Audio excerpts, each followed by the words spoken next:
And then we are ready. We are ready for the great experience of all. It's our grand female finale. And actually, female, I don't know, female, it's very like important, solid. When I'm looking at Sargam, she's like this magical fair for my like female. I actually was thinking, how should I say it? Girl, lady, female. But now we actually trio. I didn't know. Sargam, she will show our partner there. It's Heidi, her baby pet there. So That's we actually Heidi. three of us. Yeah, so it's big grand premiere. Okay. Yeah. Welcome to Diversity is the Game Changer. I'm your host, Valeriya Hjertenæs, as you know, and your guide through today's enlightening conversation.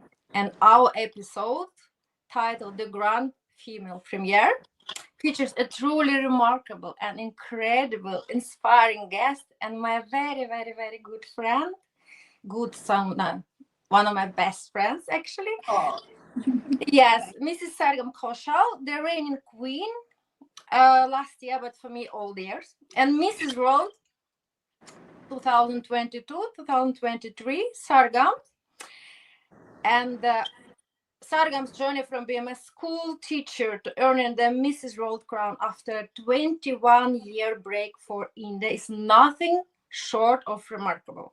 Beyond her pageant success, she is a dedicated advocate for human rights and gender equality and has shared her insights as a TED speaker. Today, we will be diving into your experiences, your advocacy work, and your vision for women's empowerment and opportunities. Welcome, Sargam. thank you so much for this beautiful introduction, Valeria. I love you and I'm so glad to see you again. Yes, me too. I hope soon we sit and do it. Yes, more with a lot, but then will be disturbing with a lot of hugging and we Yes, a lot of like hugging, a remember lot of just I was carrying you on my back. carrying me on your back. Yes. It was I very still have that picture. Oh my God. It was like it's one of my favorite pictures from Mrs. World. yes. So I still got it on my phone. Yeah. So you see, I have lucky back probably because I was carrying you as my on my wings. That probably helped a little bit to your crown. Who knows? Okay. But anyway, thank you so much again for being with us, and it's a remarkable honor to host you as my very first lady guest. And of course, I'm so delighted to have opportunity to discuss many important topics. And let's start from the beginning about little girl. I know the story. Many people around the world want the story, but I would like even more people will be inspired by your story. And Sargam, your path to becoming Mrs. World is truly inspiring. You began as a school teacher, and despite facing challenges in the childhood like bullying, body shaming during your school days, prejudice, and many more, you have managed with grace to achieve this incredibly important and rewarding global title. Could you please share more about this journey and the obstacles you have to overcome along the whole way? So, yeah, this question actually takes me back so many years because, when I was, when I was born, I was like the first girl child in my whole family. So I was loved like anything, like my parents, my grandparents. And in India, to have a girl child is still, if not now, but in the 90s, it was still considered to be something which was probably looked down upon. Like they would first want a boy child and Mm, then a girl child. But and my grandparents are very orthodox, but still having me as the first grandchild, they were the happiest. The happiest. I still remember my grandmother loving the heck out of me, and she used to be with me all the time, buy me things and just goodies and gifts every single day. I was just loved and pampered, and I was a pretty beautiful looking child as well. But I then, believe so. thanks to my mom though, she is beautiful. So and then kind of when puberty hits you, when you start growing up and you go to school, a lot of things change. Your body changes, and because of the sun in India, you tend to get darker in your school days because you're always tanned and always running around in the playground. So I started to kind of look little like a little boy in my school days, and I had this weird haircut, like a very weird haircut. If you've seen this this cartoon on Cartoon Network, Dexter's Laboratory, there was a character in that called Mandark. My haircut was exactly like Mandark. So, Okay.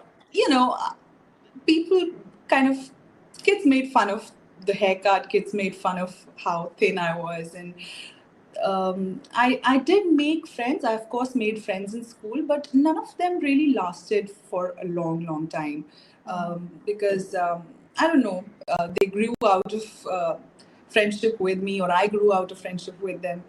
And I think the when you talk about bullying, the actual bullying kind of happened when I was um, like 16, 17 years old. I remember this one particular incident when I was performing on a stage. I was in college and I was performing on stage, and somebody called me a cigarette. And they were sitting in the audience and they shouted really loudly, like, cigarette, cigarette. And I didn't hear it because the music was too loud. But somebody came backstage and said, Sargam, they were saying these things to you. And it felt really bad because, I was there enjoying my moment on stage, and these boys in the audience were just trying to be bullies. And well, so this was like one particular incident. There were many such incidents where I felt that, when I go out shopping, as a teenager, when I used to go out shopping, and I used to look for clothes for myself in the women's section, they used to always tell me, go to the kids section because your size is not available here. And I used to feel so bad, like, come on, give me a chance at least. But I think I never really let it affect me very, very badly, except for one moment where I remember. Um, I think I was 20, 21 years or 20 years old, and I was, I think, going through a very bad time hormonally, I guess, because I was losing weight, and I think I had developed a thyroid condition too. So I went to see the doctor, and I said, please, can you give me something so that I can gain weight? Because I try to eat, but I can only eat as much as my body allows me to eat. So give me something so that, I start gaining weight. And he said, so he gave me this medicine. I don't remember the name of this medicine, but when I ate that medicine, so its side effect was it made you dizzy throughout the day. So you would sleep, I would sleep throughout the day, and whenever I used to wake up, I used to feel hungry. So I ate, I slept, I ate, I slept. I could not study, I could not go out with friends. I was always so tired and always drowsy. I couldn't drive. I couldn't do regular things like a regular girl my age. So then my mom said that, you are not having this medicine again. You're never going to eat this again. Forget about what your friends say. Forget about what people say. Forget about what relatives say. If they call you thin, I don't care. I want my daughter to be healthy. She said, so my parents themselves were very thin when they were growing up. So they said it's just your genes. So, and when you will grow up, you will grow out of this phase. So you don't have to worry about people's opinion. So thankfully, for me, my parents have been this support system that I never felt let down by my parents. I always felt like they were my biggest cheerleaders before I got married. And even now, of course, because, of course, now I have my husband as well joining the team. But my parents, my brother, the close family and friends that I had, they were my real cheerleaders. And I think that is what is somehow I feel that is missing in a lot of families when it comes to women in India. Because that's something that I really wish more parents did, support their girls' dreams, and support them, like whatever they do in life, just be their support system, be there to guide them, but never bully them. Uh, and I've seen in many families in India, and I think in all across the world, I've seen people bully their own children. And that's really sad, but thankfully I had a good childhood that way. I always used to come home to love and care. So Mm. that kind of made, I think that's the reason I only want to give love to the people and to my friends who I meet. So yeah, that was about my childhood. Adorable. Thank you so much for so profound answer. And actually, I immensely appreciate sharing your strong story because I can relate very much myself. Growing up, I also have faced significant challenges, and also including bullying, and actually was body shaming for being too tall. I was Oh, always tall, and I was ashamed of that, and I tried always to hide it, and I was working like that, and also, oh my yeah. god, so my nicknames I've got, and of course all that affected badly my self-esteem. But however, luckily for me, my mom, like now you said, from this in the same manner like your beloved family. So my mom, she always showed unwavering support to me and always embraced all my determination to pursue my dreams. So exactly like you, I didn't have a father who was participating in my childhood, and it also a very traumatic experience. But my mom, she did double, really double, and I'm so grateful today that I'm so blessed to be sent from God, the mother which I have, which is still my very best friend.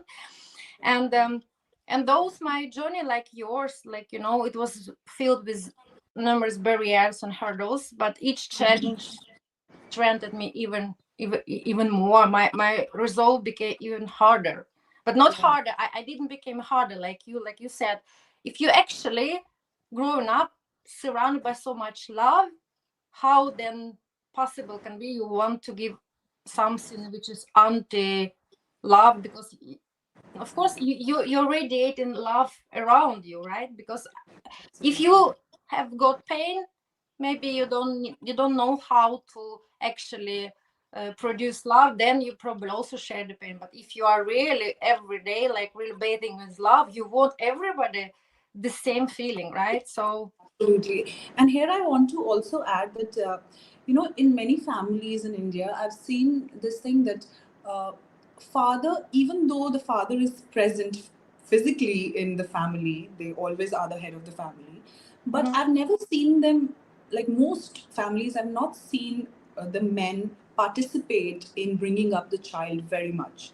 mhm, They will not spend as much time with their kids, or they will not play with them. They will not sit and have dinner with them, or maybe feed their kids themselves. But my dad, oh my God, I remember he used to take care of me more than my mom. I sometimes feel that I was closer to my dad growing up. Now I'm closer to my mom, of course. I think that kind of shifts a lot when you grow up. But my dad really used to take such good care of me. He used to bathe me, he used to feed me, he used to buy clothes for me. He used to take me out shopping for clothes, and he used to drive me everywhere. So that and every night, and I still remember this, every night when I was growing up, he used to lie down next to me and sing me a lullaby, and then I used to go to oh, sleep. So, you know, exactly what you said, that when you grow up in so much love, surrounded by such lovely souls, it is very difficult. I think it is impossible for you to give anything else in return but love to the people that you meet in life. So we got lucky that way, thankfully. yes, absolutely, I'm so happy. And now I would like to go smoothly to this love, and love which we can get in our family and relatives, but um, not many people can experience that to be so like you and me. And then it's nice that like people like you and me, we can leverage our platforms for Yeah. spreading much love and even advocacy for more human rights and gender equality, because we all know that somehow in many countries still it's strange belief that men and boys like you started, they are worth much love and respect than girls, even from the really one from the day they are born. So I would like now to talk about your tremendous TED talk, which I loved so much. And even this morning, when my daughter, she was styling me, I was still like sleeping. And first we meditate together with Deepak Chopra from India, and then then we talked. Then we again heard about your TED talk. Now, Nicole, Nicole, my daughter, you are really, really icon for her. She loves you so much. And so she can hear your TED talk like continuously. And so I would like your advocacy for human rights and gender equality is commendable. In your TED talk, The Story of Modern Bahu, you discuss breaking stereotypes and empowering women. Could you elaborate on your work in this area and message you aim to convey through the talk, but also through the other platforms? But before that, the other day we have already discussed, and I was asking you about this Indian words, which I didn't know the translation. And you told me Bahut means daughter-in-law, right? Yes. But today actually have discovered that it probably related to the first question, but that by getting so much support from your family, they taught you very early special mantra in Indian. It's 3 sentences which you were talking about them on the stage. Yeah. But we didn't have subtitles on TED Talk. Okay, so I'll tell you that.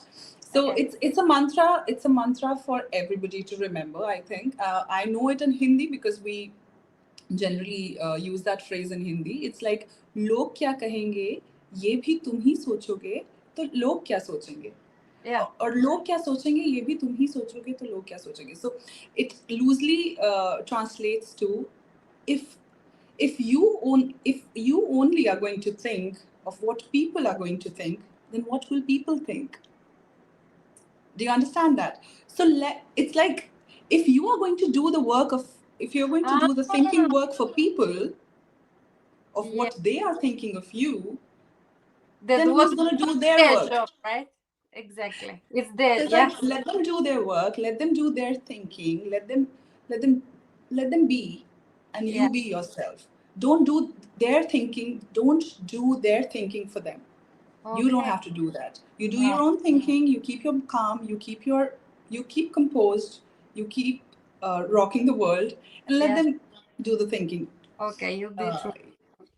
Okay, perfect. Now I know. I need afterwards. You should write to me, and we can practice on pronunciation. Yes, you can. So maybe you can say it in Hindi to those people who you might not want to. Oh, just in my brain, like just to remember it. Your job. This is my job. Okay. Yes, you do you, and we do us. Yeah. You do you, I do me. Yeah. So, but where we are if we are talking exactly about the message, we have delivered brilliantly and inspired, I'm sure, so many girls, especially probably in India, to pursue their dreams. So and you have been already discussing about stereotypes and you got a lot of support from family, but could you elaborate a little bit again, probably the obstacles which we all women still face in our world, how we should do us, like, sort of still don't take a lot from the audience. And I mean, like, it will be always, like you said in your TED talk, it will be always 2 types of people: somebody who will support you, and always people who will going to tell something, right? Because it's easier to judge than to think and do something. It's much easier to judge. It has always been like that. Yeah. So exactly. So let's start with the fact that we always need to remember that we came to this earth with a purpose. Every human body, every human soul that has entered this planet has come here for a purpose. And it's okay. Some want to be a housewife, fine. Some want to just be homemakers, amazing. Some don't want to do anything, just chill in life, okay. But I think everybody, be it a man or a woman or any gender for that matter, every person should get a choice to decide if they want to do something in life or they don't want to do something in life. If I want to wear a plunge neck or I don't want to wear a plunge neck should be my choice, not somebody else's choice, not a man's choice.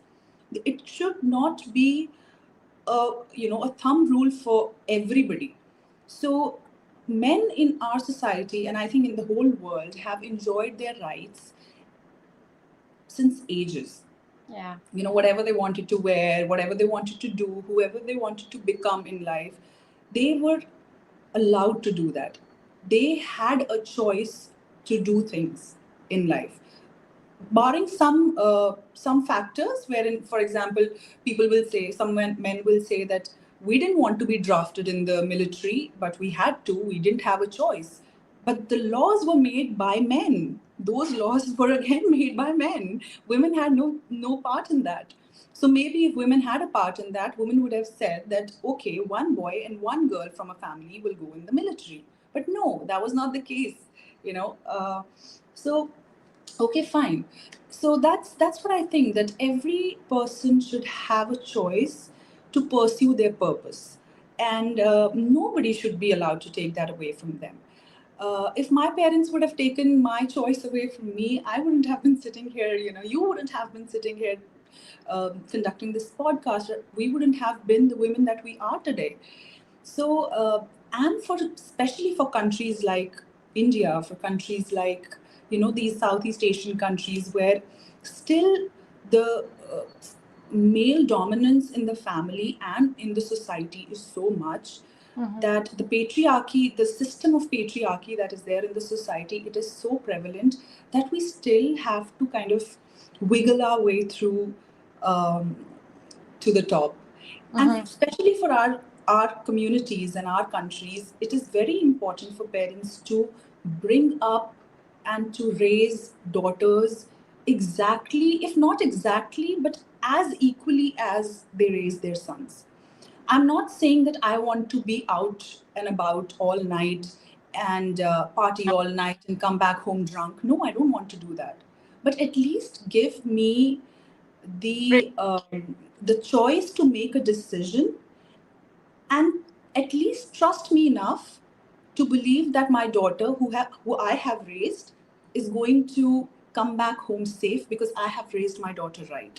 So raise your children right and see them taking good decisions in life. You can help them take great decisions.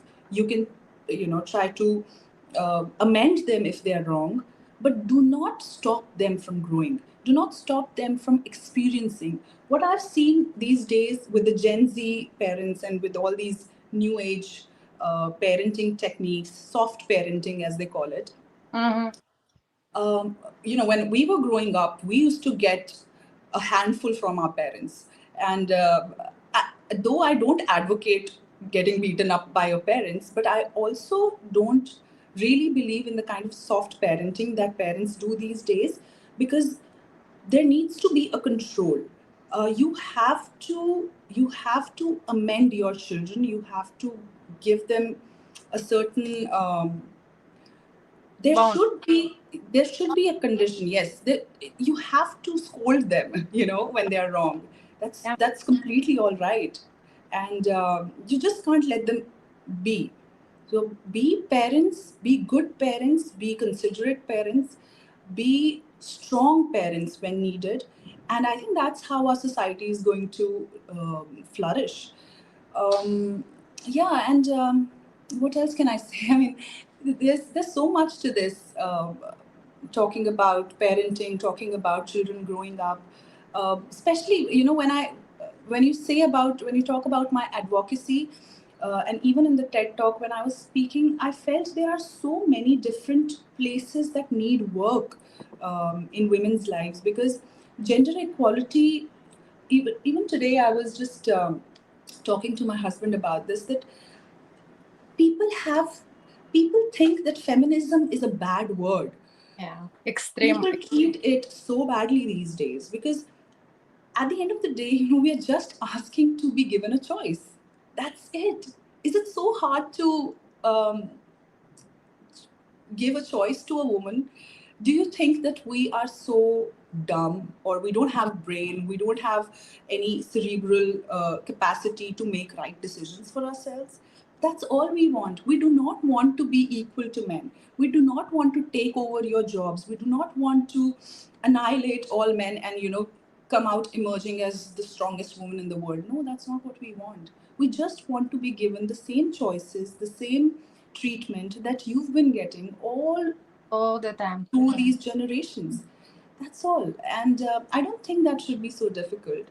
I see countries like Iran, I see things that are happening in Afghanistan, and my heart goes out to these women that recently I think there was a law that was passed in Afghanistan where women now who are working in hospitals as nurses and doctors cannot practice anymore because it's not allowed. And they cannot go out without a man. They cannot listen to music. They cannot. There is a list of the things that they cannot do, and such little things that they actually can do, and that too only with the permission of a man, which is so sad. Because why then give life to a girl when you're not letting her bloom into a woman, when you're not letting her bloom into a fully grown person who can think, who can act, who can who can take control of their life. So it's just sad, and I really hope, this one thing that I really like to talk about again and again is when I won Mrs. World. Many parents came to meet me with their kids, and all these parents were from these lower middle class families who never really knew what a beauty pageant was. So they used to come and they used to ask their daughters to come sit with me and have a chat. And they used to tell them, go ask Sargam auntie, go ask her how did she become Mrs. World, and you also can do it. And I said, listen, you don't have to become Mrs. World. That's not the end goal. The empowerment is so different for people in different economical stratas. So for a city girl like me, maybe becoming Mrs. World was a great dream. That is empowerment for me. But for a girl living in a village, probably to have her own bank account would be empowerment. Right. To be able to sign her name in English would be empowerment. To be able to own a beauty salon or a sewing machine to make her ends meet, that would be empowerment. So empowerment means differently for different women. And also, a very, very important thing I would like to say here that, this feminism of choice that we say, there are, so when we say giving a choice is important, giving a choice to women is important, it is also important to know how to exercise that choice. Now, I've seen, for example, and I think it is a very controversial topic for many countries, but I still uh, say this again and again. I use this topic again and again. And it's just an example of, let's say, the hijab controversy, that should it be allowed or should it not be allowed. A lot of women say it is a choice. It should be a choice if I want to wear hijab, if I don't want to wear hijab. Amazing. Absolutely understood, because you should have a choice. But imagine coming from a far off village in Afghanistan. Did that girl ever have a choice? No. She was never given that choice, because when she grew up, when she was like 6, 7 years old, this hijab was introduced in her life. These women who say hijab is a choice, these are those women who are sitting in very lavish lifestyles, very luxurious lifestyles in the society, and they are empowered women. To be empowered and to choose hijab is amazing. You can do that because you have a choice. But when you are in the downtrodden parts of the society, then you don't get that choice. So I think the women who are sitting in these economically great areas, they should be the ones to say that hijab is something that should be banned all across the world. Because if it is banned in one great country or in a large community, it will help those girls who don't have that choice. It will help those girls see the world, with more clarity. And I don't know how to say this to a lot of people, because people do not take it the right way. People always think that, oh, on one hand you're talking about choice, and on the other hand you're saying, oh, with hijab you should not have a choice. So there's a lot of controversy when it comes to these topics, and I hope these conversations come out, people talk about it more, so that they know what women are going through. Men do not have to go through all of these troubles, I think, when it comes to their clothes, when it comes to how their body looks, when it comes to how their face looks. Um, and this world is really, it's not such a wonderful place if you see it in depth. It looks very beautiful from our perspective, probably, but when you go into these deeper pockets of the world, you'll see painfully how painful it is to be a woman in these areas. So I hope people understand that more. Yeah. And coming back to what you said, the kind of phrases that I used in my TED talk. My TED talk was basically uh, the topic of my TED talk was it, it, it talked about being a disruptor. How as a woman, I have disrupted the whole scheme of my society. So, of course, as an Indian bahu, or as an Indian daughter-in-law, it was my duty. It is my duty to be a devoted wife, coming home, cooking food for my husband, um, praying 2 times a day, maybe having kids by now. It's 7th year of my marriage, and we don't have kids yet. So by now I should have had 2 kids at least. I should be very devoted to my parents-in-law. My in-laws' house should be my first home, and I should kind of stop thinking about my parents at this point. And my husband should be my everything. My whole world should revolve around my husband, my family, and my, kids.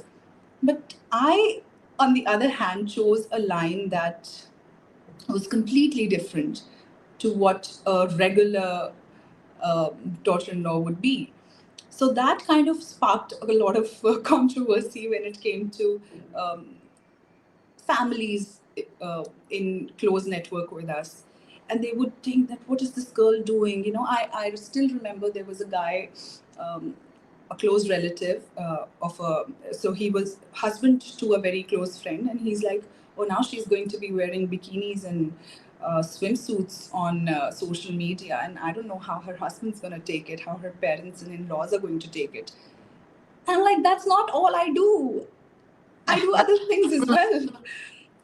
So it's so yes, for an Indian society, it is difficult to see married women to be living a life that they chose for themselves. But again, that is what feminism is, right? It is not about wearing deep necks and uh, you know wearing swimsuits on social media. It is about having a choice to do whatever we want, keeping this thing in mind that we do have a family. I mean, I'm very respectful for my in-laws, for my family, for my parents, for my husband.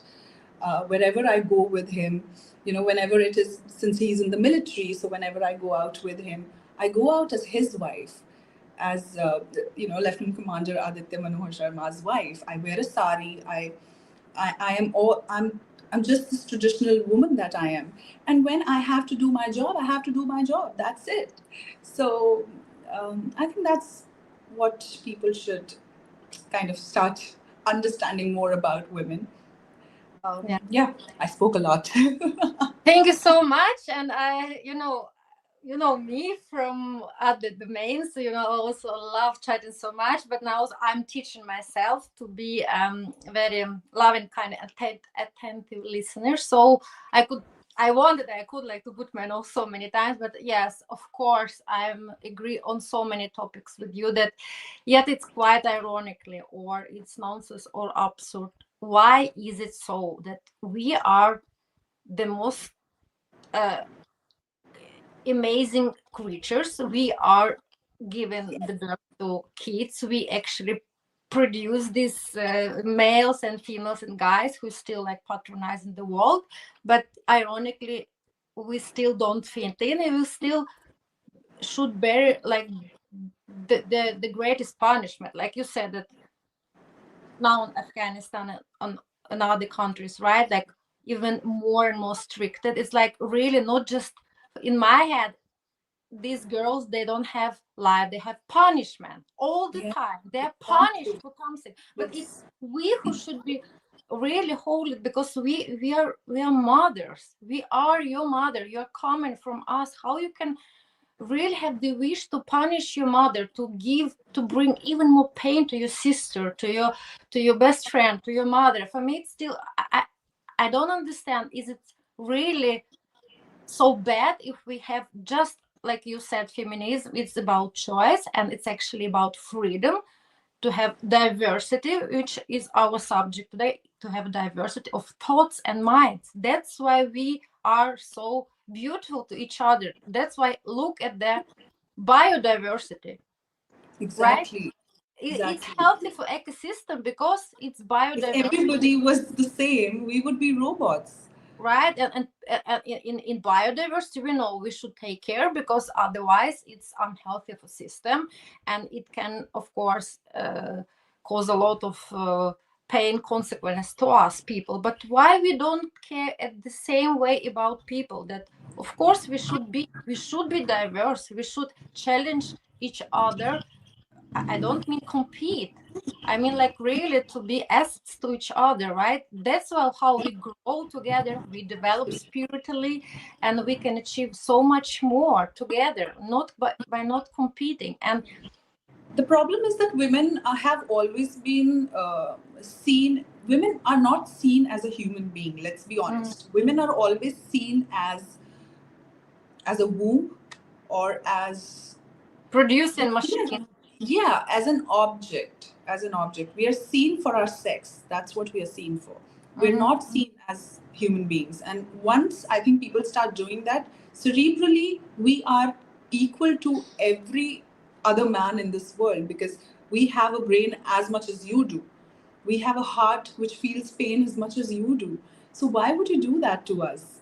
And Even much more now, everybody's studying neuroscience, and oh my god, because we should be really from the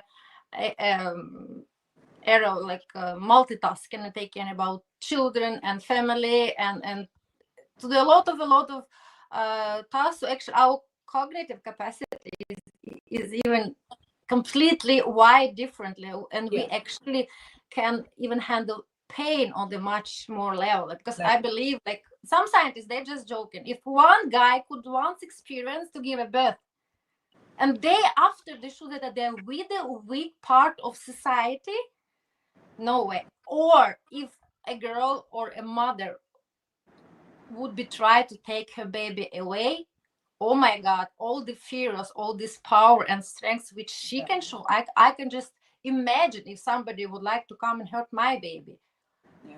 And then I'm a weak female, no way, just wait what kind of warriors we can be. But okay, this subject is very, yes, and I know that we could sit and chat forever.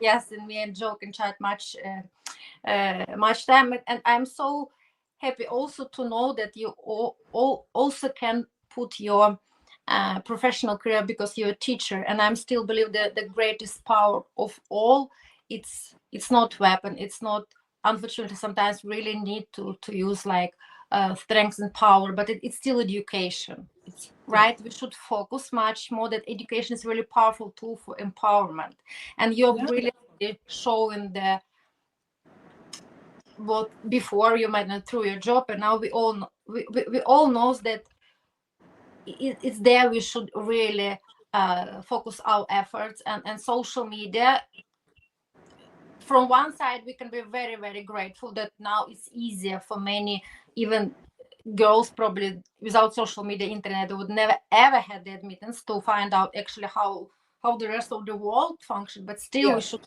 very, very afraid of social media, we also know that. But through education, It's how we can empower and give the more information about women's rights and opportunities and enabling them to make informed decisions, right? And to contribute more meaningfully in society.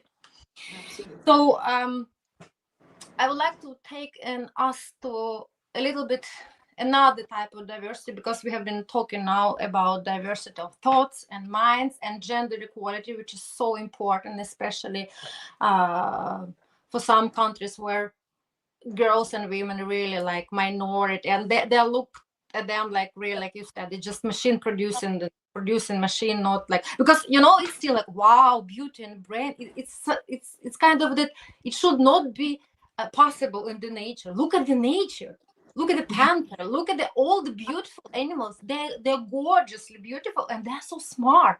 So what should be so Exactly. about Why that? is it so difficult for people to grasp that, a woman who's beautiful can have a brain too? We Yes, can right. have brains. We have such a big forehead. Of course, there's something inside it. Yeah, so now I would like to take us to another type of diversity, which is quite emergent type of diversity. Now it's still new and it's still not like really official definition. It's just now we try to confirm from very negative medical language people with diagnoses or disabilities or weaknesses or handicapped people. But thanks God, now more and more people, they are obtaining wider lens to use another vocabulary, because we people, okay, we know about biodiversity and animals, they have own language but they don't speak. We can speak, and it's very powerful tool. It's also tool for education, right? But to change the narrative, it should start from raising awareness. Like, so I would like to talk about neurodiversity, which actually I discovered not many months ago myself, and I didn't know actually whether I should be transparent or not, because I'm neurodivergent as well. Or before I believed it was just my I don't know, deficit, and it was like, because I have OCD and it's not my choice to have it. It's not my fault. It's not my like I should be ashamed of, but I've been current it 14 years now. It's disorder, but now I really happy that many people, they're coming out. It's like in America they can coming out, right, with a different type of diversity. But it's also so powerful, helpful tool for me. It became for 2 months ago when I was not in the best maybe health condition, that I started gathering information, and then suddenly I discovered this term neurodiversity. And then when I understood that no, it's actually not deficit, it's not disability, it's just our brain, exactly like our other different faces and fingertips, it's just differently wired. All cognitives cells and everything, they just process information differently. They just memory works a little bit differently, but it's not to be ashamed of. And I start like digging more and more, and this podcast idea came to me. What if we start looking at these people, and me inclusive, not like just somebody or awkward there, but yes, we have challenges. Like everybody has some issues, all of us, right? But it doesn't mean that neurotypical people are better than us. It should not be like that. But people with neurodivergence, unfortunately, 70%, for example, of people with autistic spectrum, they are in unemployment. And because of that, it's 300% more depression and 400% more suicidal. And this is huge problem. And even people which are, youth people, it's because of stress and political situation in our country now, and the really pandemic of our world now is stress level. So young people are suffering also from a lot of neurodivergence, and they don't know how really to take this role, what to do with all that. And I mean, like you, like me, we should also be disruptors, I believe, in this. Yes.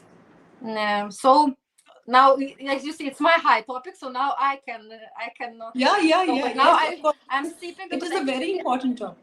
Yeah, I want because you're so powerful, and I know people are listening to you, and it's just the beginning. You're so young, and you will be leveraging your platform so many years in the front. So I would like, of course, then to take this topic also with you, that me and you will be still, of course, advocating for human rights and gender equality. But now my great passion also to turn point that actually it's also neurodivergent people. So also we need to change narrative about them, about me. And you are the great person that they can help, really can help us. So now your mic. I always, when we were growing up, when we okay, I'll talk about myself. So there's one side of my family which is like, they love me a lot, and they've just pampered me too much or whatever, protected me. But when it came to academics, when it came to studies, my parents were very strict when it came to my education. Mm-hmm. One thing that my dad always used to say, and I never really understood why he would say that, was, and this was, I think this was the case with every single parent, that whenever we used to go to these PTIs in school, our teacher would say, "Oh, she's so active in class. She talks so much. She's so good in extracurricular activities. But why her marks are so low in mathematics, or why is she not so good in why is she not getting good grades in science?" And then my dad would say, "Yeah, why can't you get good grades? Because it's not like your classmate has a better brain than you do. Everybody has uh, equal mental capacity. We all come with The equal same brain size. same Yeah, opportunity. same brains." And I said, how is it possible that there are tall girls in class, and then are short girls in class, and then there are fat girls in class, and thin girls in class, and there are dark girls in class, and then there are fair girls in class? How come our brains are all the same? Why did God make our brains same and everything else so different? So then I realized that no, dad, that's not the case. You think that you want to make me a doctor, and my dad really wanted me to become a doctor, and he tried. I tried, and we all tried, and I still failed because And we that are so was, happy the world that you have failed with this. Otherwise, yeah. we didn't have Mrs. World, Sargam Koushal.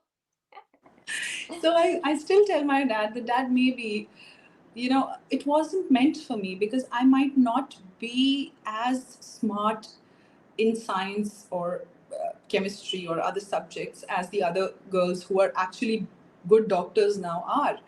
So he used to say, no, no, no, you just don't want to, you're just lazy, you don't want to study, that's all. Mm. So now, with the whole topic of neurodivergence, that now people have started understanding, now people have started going to therapists, now people have started taking these exams and going to their doctors and their psychologists. And there are, earlier, people used, exactly, when we used to ever talk about a woman who's too angry, people would think, oh, she's mad. But Mm-hmm. no, she's not mad. Maybe she's bipolar. Maybe she has a mental condition which needs to be addressed. Maybe that's how her brain is wired. Mm-hmm. Uh, oh, my mother used to clean a lot. So, still, my mother loves to clean. And it's not just love for cleaning, she's just fanatic about cleaning. Mm-hmm. And my dad doesn't like it very much. But I somehow feel that maybe that keeping things in order and too much in order is her, maybe her brain is wired that way. And these are just very small examples of how we generally are, because I think everybody has a little bit OCD in them. But when it comes to the real condition, when it comes to people like you, it becomes a problem. I have friends who have this habit of turning the switch on and off at least 13 times, and it has to be 13 times. Mm-hmm. Only then they can leave their house. So, and many other things like that, with being obsessive compulsive about things. And not just OCD, even children, people, like even adults in the autism spectrum. I was just taking this test, an autism test, with my husband, and I realized that he's somewhere near to that spectrum because he's too fidgety and he has these little habits which are very close to the people who actually have autism in them.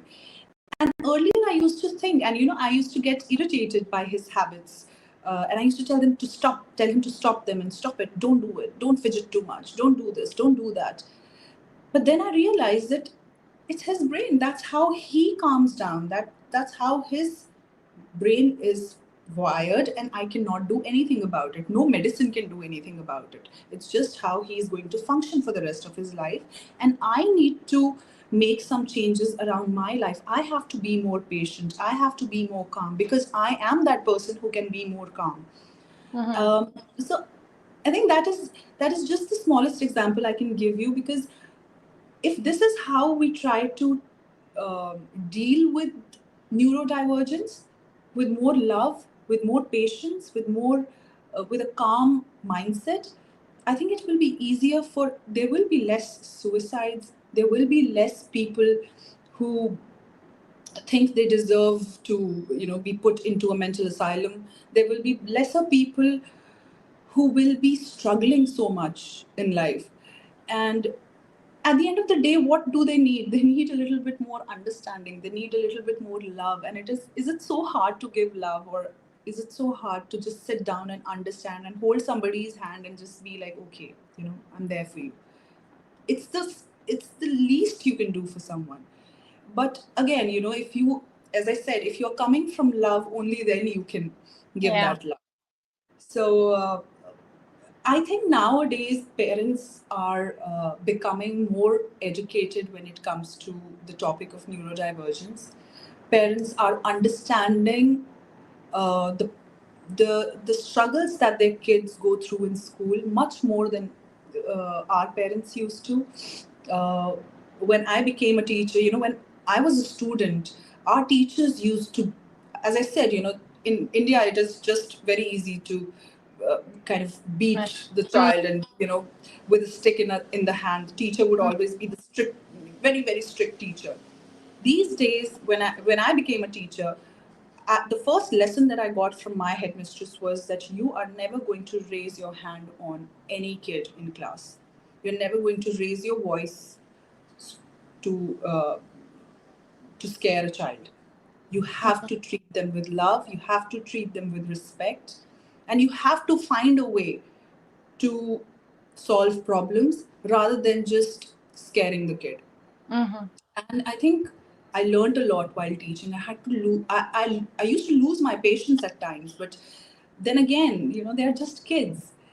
And then now, so I left teaching, I think 3 years ago. But now when I look at teachers, now when I look at friends whose kids go to school, I've realized that a lot of things have changed. Teachers have actually become calmer. They are taught, while their teacher training is going on, they are taught these aspects of neurodivergence. They are taught these aspects of how to deal with kids with special needs. I was also one of those teachers who I had a class. Um, I kind of went to a course. I took a course up. Sorry, I took a course up where special education was a topic that I learned, and it kind of helped me a lot to deal with kids with neurodivergence, because sometimes parents are not able to diagnose it, and it is the teacher who kind of tells the parents that your child might be, for example, autistic, or your child might have this condition, so you need to really start focusing on how to bring this child up. There's a very beautiful movie in India. It's called Tare Zameen Par. It is about a child who's dyslexic, and his parents don't know. They just think that he's being a brat and he doesn't want to study. But that kid, when he looks at at an equation on the paper, all the letters start, they start swimming on the paper in his brain. So then he finds a teacher who helps him through that whole journey of dyslexia. He teaches him in a certain way. He gives him more time. He helps him touch things and touch objects and understand words by touching them. And then this kid turns out to be, a very different yet a good member of the society. And I think we need more teachers like that. I feel it is at that level that we need to work. Professors can work later, but first, your grad school teachers need to work on you, your parents need to work on you, and you really need support of therapists.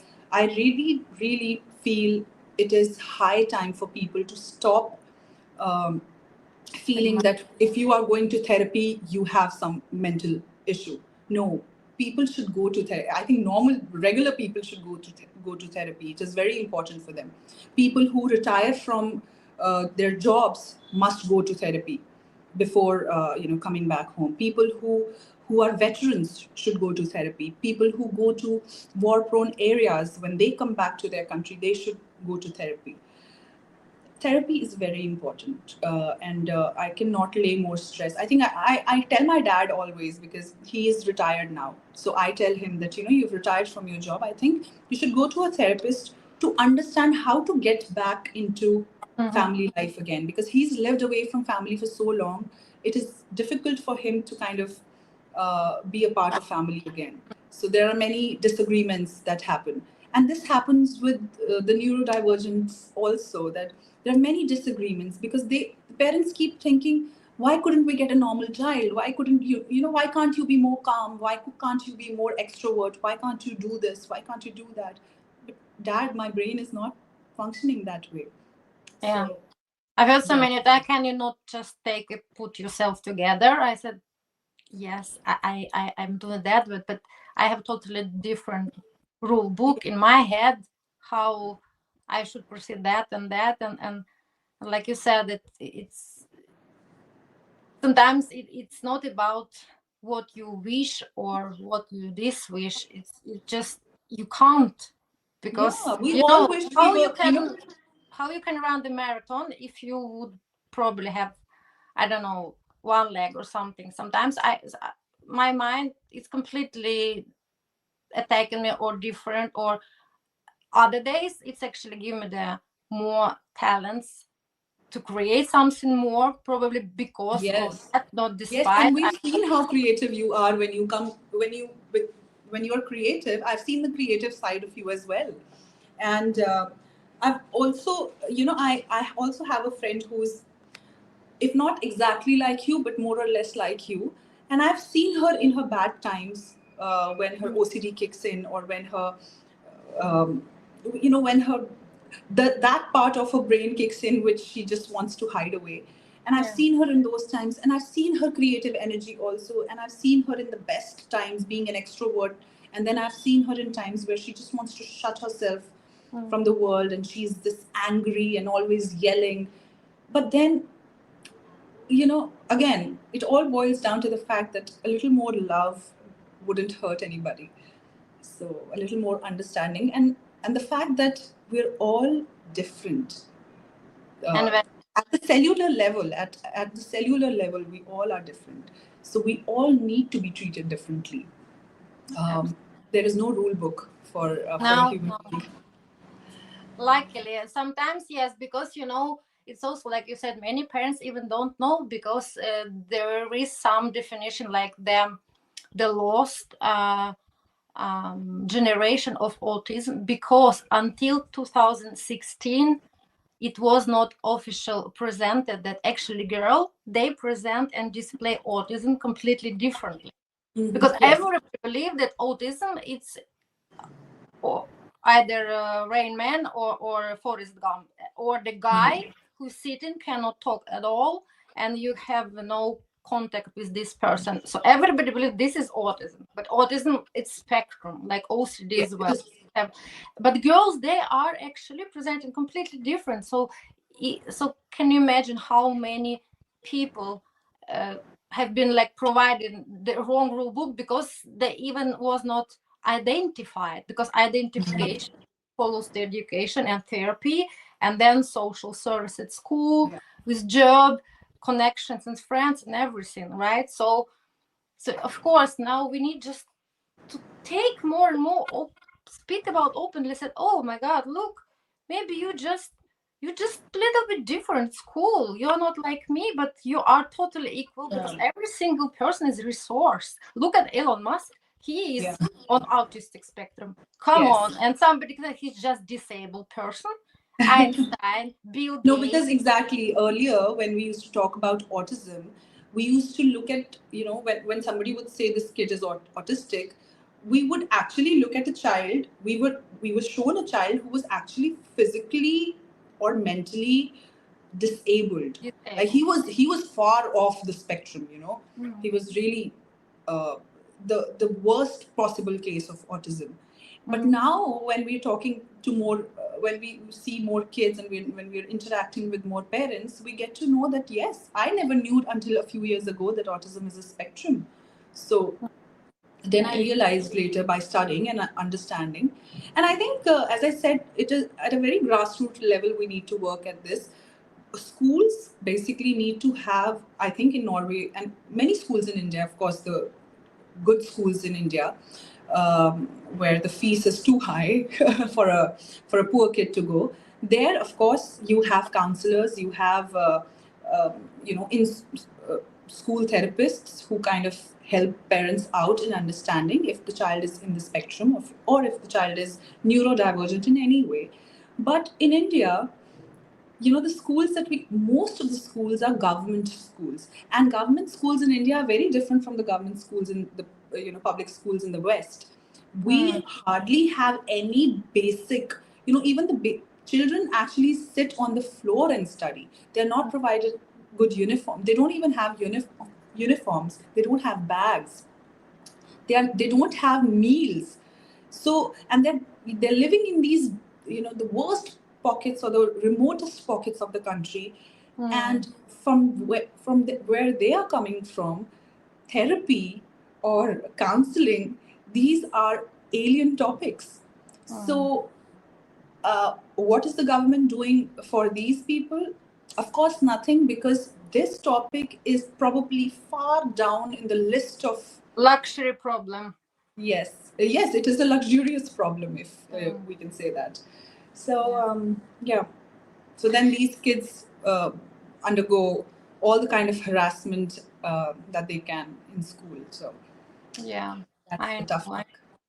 But anyway, I'm so happy that we already at this stage, you and me, we are talking, and if you can change the destiny of one person in the world, you can change the whole humanity, right? So it's so important to know that you and me and every single voice really matter. And I do believe that leveraging your platform with Mrs. Road, collaborations with organizations dedicated to human rights, health and equality, participate in awareness campaigns, mentoring people to pursue their dreams, all that is already so powerful impact you've been doing, and I'm still sure it's just the beginning.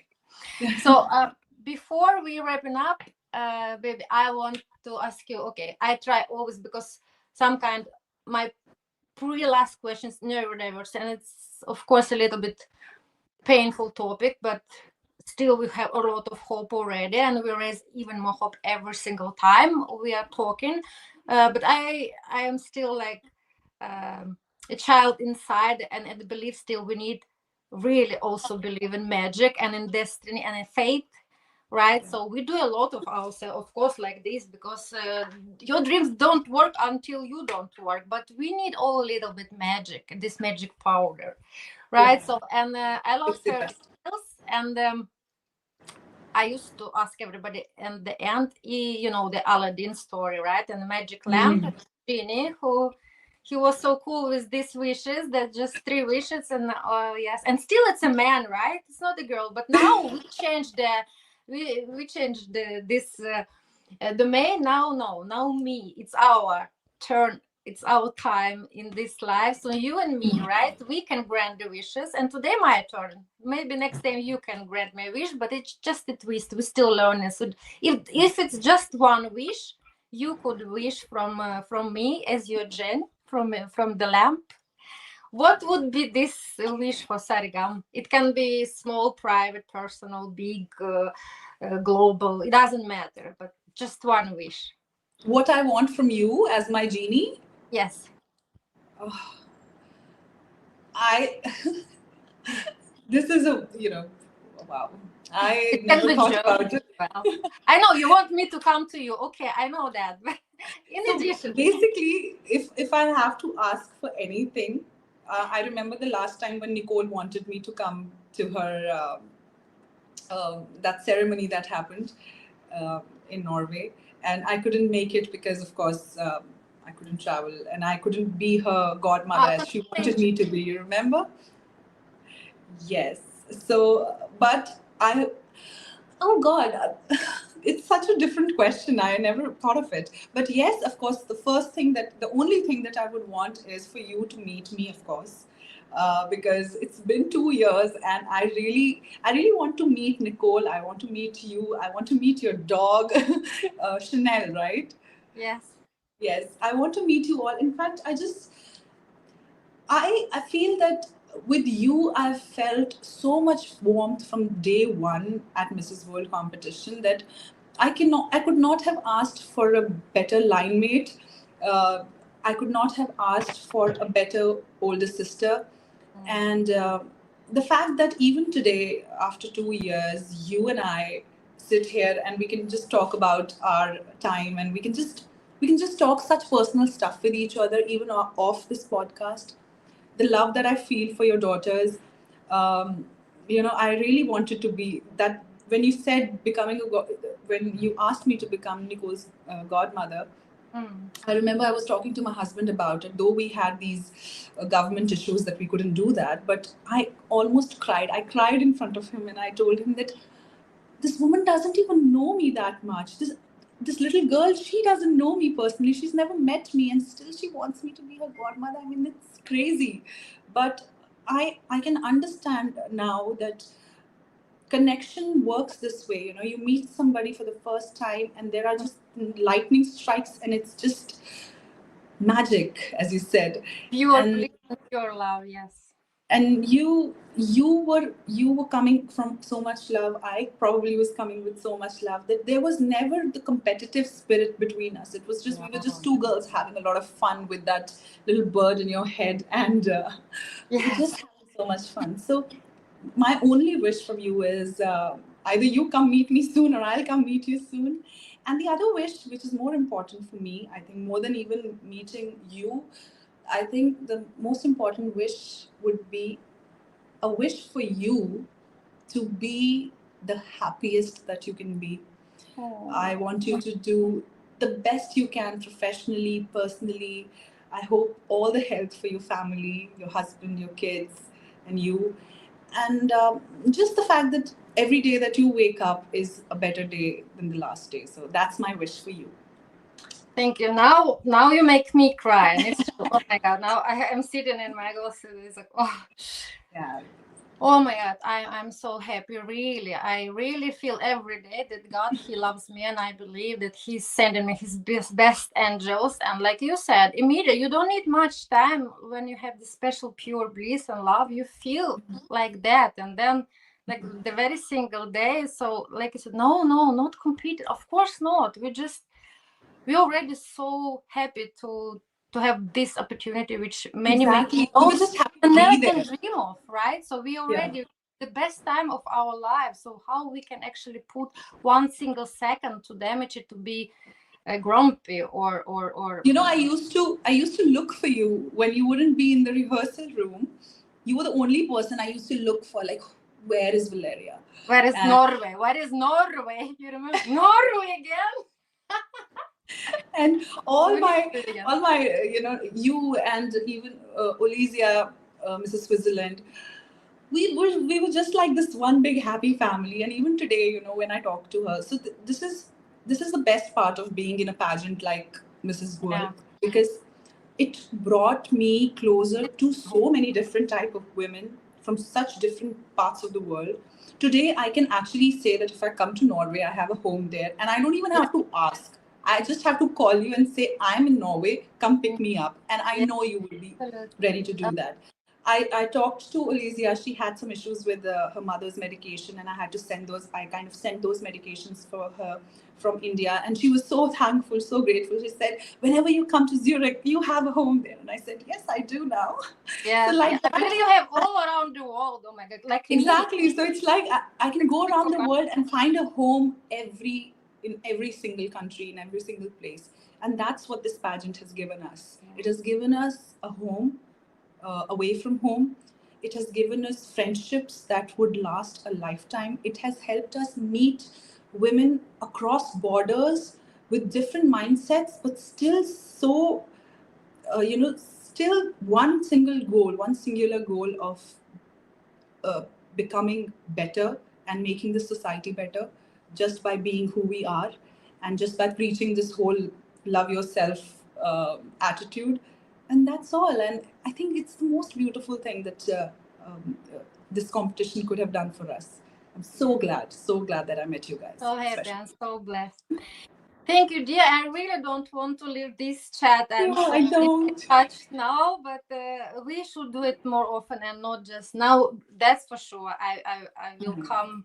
Of course, you're welcome to me, and I'm coming to you. And I would like to heartfully thank our audience and thank you so much for staying with us still. For bearing with us. Yes, because we sit in here and talking each other how much we love each other. But I really believe audience, they always sense the true feelings, and people want to have more stories like that because they believe that women, especially beautiful and with brain and beauty like you and me, that we just should be like snakes, like fighting. Nobody believes that sisterhood exists, but it really is. It exists. Look at us. We just really champion for each other, empower. I am so happy when you achieve all this accomplishment. I'm so proud. Oh my God, like you are my real sister, and I always look myself, my little bit part of me in you, in every your victory. It's true, it exists. We need to spread more stories about that because guys don't believe in females friendship, but then maybe if it's not real, then it's not friendship. But the real friendship, it exists, and it's actually to be able to be happy for a person, not just to help when you have bad times. Everybody love hearing that you have bad times, but when you have really good times, or not to lose friends that are not envy you. This is the case. I have lost so many people. But it's another subject. We will be back, right? So now I would like to wrap. Thank you so much for beautiful wishes, which actually somehow came back to me. So thank you, my beautiful audience, for joining us today of the very great female lady premiere with Heidi there in back.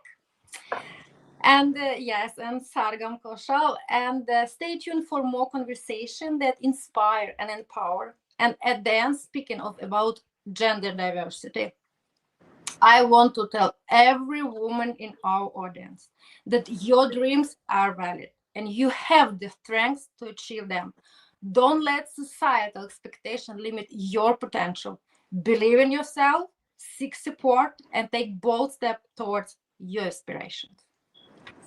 Stay tuned. Bless you. Thank you, my love. I'm wrapping now, and I put in the record off, but you're still here, okay? Just 1 second.